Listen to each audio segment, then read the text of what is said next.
एक बार श्री कृष्ण ने सिर में असहनीय पीड़ा का अनुभव किया। वे दर्द से कराहने और तड़पने लगे। कई उपचार के बाद भी आराम नहीं मिला। तभी वहां नारद जी पहुंच गए तथा दर्द की औषधि कहां मिलेगी इसकी जानकारी श्री कृष्ण से ही प्राप्त की। श्री कृष्ण ने कहा कि मुझे अत्यधिक प्रेम करता हो उसकी चरण धूलि ही इसकी औषधि है। मैं उसे सिर पर लगा लूंगा तो दर्द का निवारण होगा। नारद जी सभी रानियों से चरण धूलि मांगी, परंतु सब ने नरक के भय से अपने पति को चरण धूलि देने से मना कर दिया। संत शिरोमणि नारद जी ने भी चरण धूलि नहीं दी। नारद जी प्रभु के सभी लोकों में सभी भक्तों के पास गए, परंतु सभी ने यह कहते हुए मना कर दिया कि हम अपना प्राण उनको दे सकते हैं, परंतु उनके सर पर लगाने के लिए चरण धूलि कदापि नहीं दे सकते। अंततः श्री कृष्ण ने उनको ब्रज में गोपियों के पास जाने की सलाह दी। नारद जी गोपियों के पास गए और सारा वृतांत सुनाया। सुनते ही सारी गोपियों ने अपने चरण फैला दिए और बोली, नारद जी एक क्षण भी नष्ट मत करिए, जल्दी से हमारी चरण धूलि लेकर जाइए। नारद जी आश्चर्यचकित थे। उन्होंने गोपियों से पूछा कि तुम जानती नहीं श्री कृष्ण कौन है और उनको सिर पर लगाने के लिए चरण धूलि देने का परिणाम क्या होगा। गोपियों ने कहा, नारद जी ये प्रश्न आप बाद में पूछिएगा, अभी आप तुरंत जाइए और हम सबके प्रियतम की पीड़ा का निवारण कीजिए। आप यही कहना चाहते हैं कि वे भगवान हैं और उन्हें चरण धूलि देने से हमें नरक की प्राप्ति होगी। यदि अपने प्रेमास्पद के सुख के लिए हमें नरक की यातनाएं भोगनी पड़े तो हम भोग लेंगे, लेकिन प्रियतम तो स्वस्थ हो जाएंगे। नारद जी गोपी प्रेम का प्रत्यक्ष प्रमाण पाकर नतमस्तक हो गए।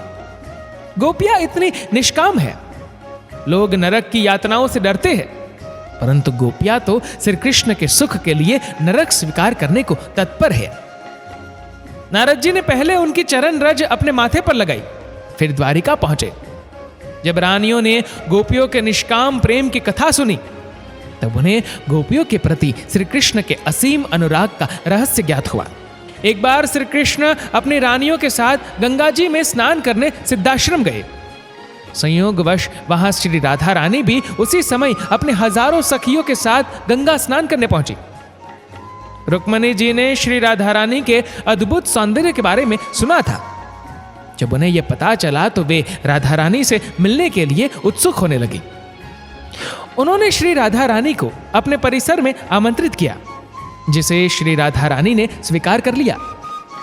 जैसे ही श्री राधा रानी ने रुक्मणी जी के परिसर में प्रवेश किया तो सभी रानियां उनके रूप माधुर्य तथा आभा को देखकर स्तब्ध रह गई। उन्होंने सहर्ष श्री राधा रानी तथा सखियों का स्वागत किया। तब रुक्मणी जी ने श्री राधा रानी से एक प्रश्न किया। सभी रानियां तथा गोपियां श्री कृष्ण को अपना प्रियतम मानकर प्रेम करती है, क्या तुम्हें उनसे ईर्ष्या नहीं होती? श्री राधा रानी मुस्कुराई तथा बड़ा ही सुंदर उत्तर दिया। चंद्रो यथे को बृहवश्च को रहा, सूर्यो यथे को बहव दृशस्यु, श्री कृष्ण चंद्रो भगवान स्थे को भक्ता भगिन्यो बहवो वयंच। यदि एक बार चकोर चंद्रमा पर अपना अधिकार कर ले तो बाकी सभी चकोर तो मर जाएंगे।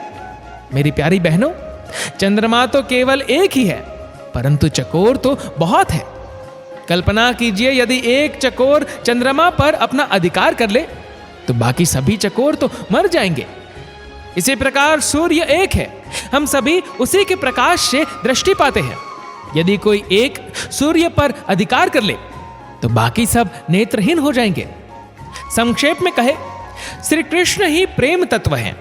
यदि मैं उन पर अपना एकाधिकार कर लूंगी तो अन्य जीव उनके प्रेम से वंचित रह जाएंगे। दूसरी बात यह है कि मेरे श्याम सुंदर अन्य जीवों से प्रेम करके सुख प्राप्त करते हैं, तो मुझे कोई आपत्ति क्यों होगी?